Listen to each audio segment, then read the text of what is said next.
Doctor Ashutosh Mahanti उपनिर्देशक जिला मुख्य प्राणी चिकित्सालय कविता दास आमर आज एठारे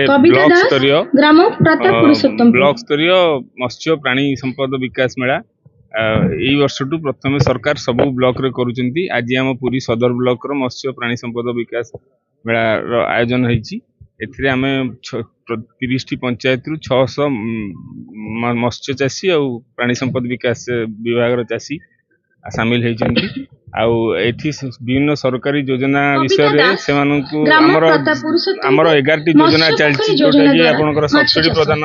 जमी मुख्यमंत्री कामधेनु योजना, मुख्यमंत्री प्राणी संपद समृद्धि योजना, आपनकर मुख्यमंत्री प्राणी कल्याण योजना,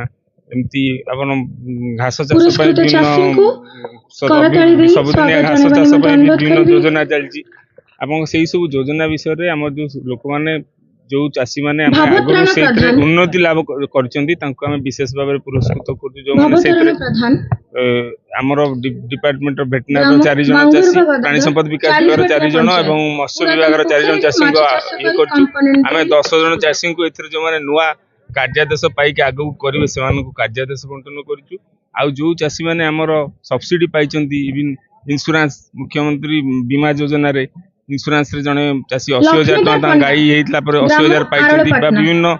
स्कीम रे जो माने ये पाई सब्सिडी आज प्रदान करिछु। तेणु आमर विभिन्न ब्लॉक मेलार मुख्य लक्ष्य डिपार्टमेंट रहा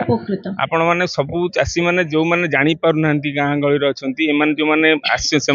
आहरी लोक पाखे निकटतर हो डिपार्टमेंट केमती विभिन्न सरकारी योजना लोक मैंने उपकृत हे निजे आत्मनिर्भरशील हे आमर जो मैंने अनएम्प्लॉयमेंट दूर हम मुख्य लक्ष्य से आमर यही योजना सब विभिन्न सरकारी योजना लोक मैंने आहरी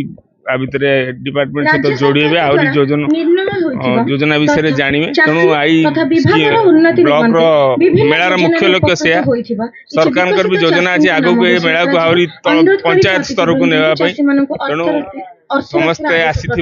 चाषी मैंने सब ब्लॉक अशेष अशेष धन्यवाद समस्त सहयोग जाओ आम मेला सठिक रूप से बहुत बहुत धन्यवाद।